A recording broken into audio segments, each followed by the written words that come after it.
We are here with the regional coordinator for Northeastern, the Deputy Governor of Garissa, the Member of Parliament for Garissa Township, Major Deko, and the Deputy Governor, Abdi. We have Director from Kenya, and also our Regional Manager for Kenya. And we are happy to report the good work and the whole of the security team from Northeastern.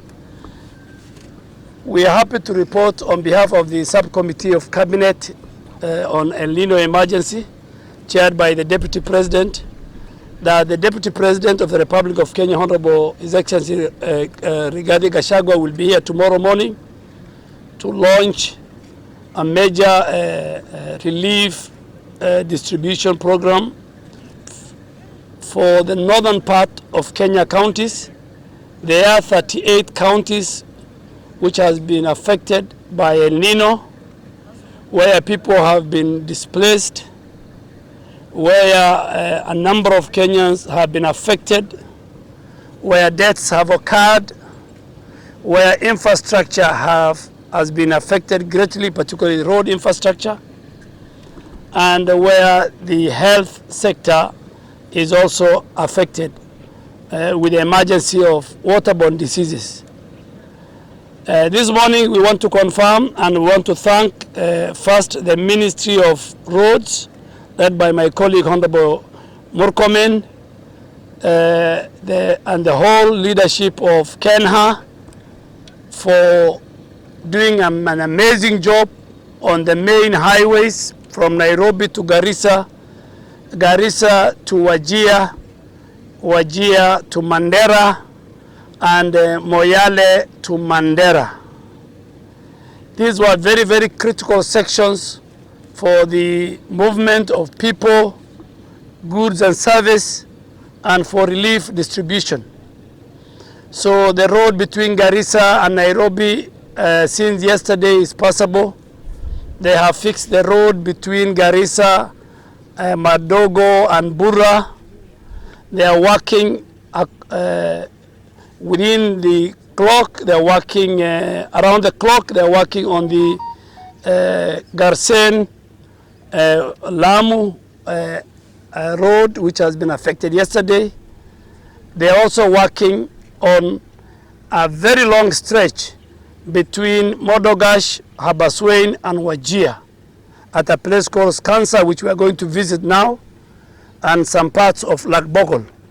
So we really want to thank the contractors on the ground and the Kenya National Highway Authority.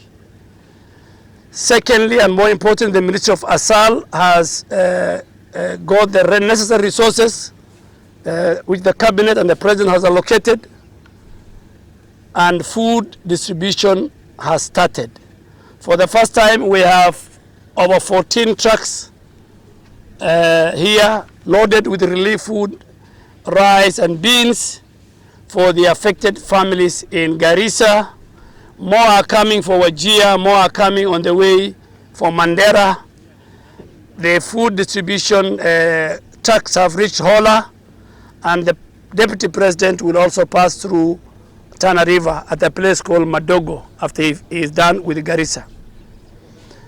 So the Ministry of Asal are doing a commendable job, and we are asking them more Kenya. So no Kenyan will sleep hungry during this time of El Nino. This is a commitment of the President.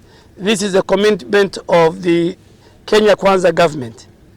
The Kenya Defense Forces so far have airlifted close to 600 tons of food and medicine and non-food items across 5 or 6 counties, from Tana River to Garissa, Wajir, Mandera, Marsabit, which we are going to do tomorrow, and Isiolo. And KDF is also, apart from the air asset evacuation, they are also evacuating citizens who are marooned by the raging waters. With our colleagues, the Kenya Coast Guards, we have provided, KDF has provided through the Navy, they have provided boats And I really want to ask the team in Garissa led by the regional coordinator, now that the water have subsided, our team KDF, we will allow the boats in Garissa to move to Tana River where the situation is very dire. So the 2 boats which were here, plus the one from the Kenya Coast Guard, should at least, apart from maybe one to put it for standby, but I think 2 should move to Tana River to secure the lives of the people of Tana River. So we want to assure, and I'm flying to the section in Wajir, Madogash and Wajir, where the road is now impassable, with Kenyan engineers, Engineer Cherono and his colleague who is the regional manager for Kenya. We will go and assess so that we can do a report to government, to the subcommittee of cabinet, and to the cabinet next week when the president comes back. So resources have been availed by government, structures have been set from the cabinet to subcommittee of cabinet, key agencies have set up their own emotions. The Interior Ministry with the national government coordination units on the ground, and the police and all other arms of security agents are on high alert to make sure that we secure, we save, we protect civilian lives, we secure properties, and we make sure that during this El Nino emergency, we reduce the number of casualties. I also urge the security agencies in this area that outside what we offer to the emergency operations as a result of the El Nino, we still upscale our surveillance and our protection, our security agencies, our special formations are on high alert to make sure that during this period of festivity, Kenyans are safe and secure from the threats of Al-Shabaab.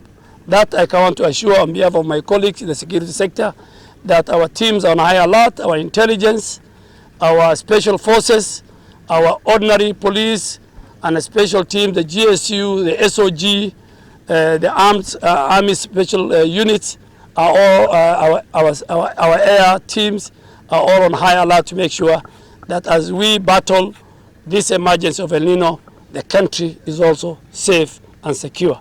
So I want to thank the regional coordinator and his team, both at the province level, at the county level. I want to thank colleagues, governors from the 5 counties of northern Kenya and Tana River and Lamu for working together, working with the national government to make sure that everything is done, everything possible is done to make sure. Thank Kenya, thank the Ministry of Health, thank Kenya Red Cross very, very specifically for also supporting government agencies in combating this emergency that we are faced with. So thank you very much. I think we will, from here we will go and then prepare the ground for the Deputy President to come and visit this town tomorrow.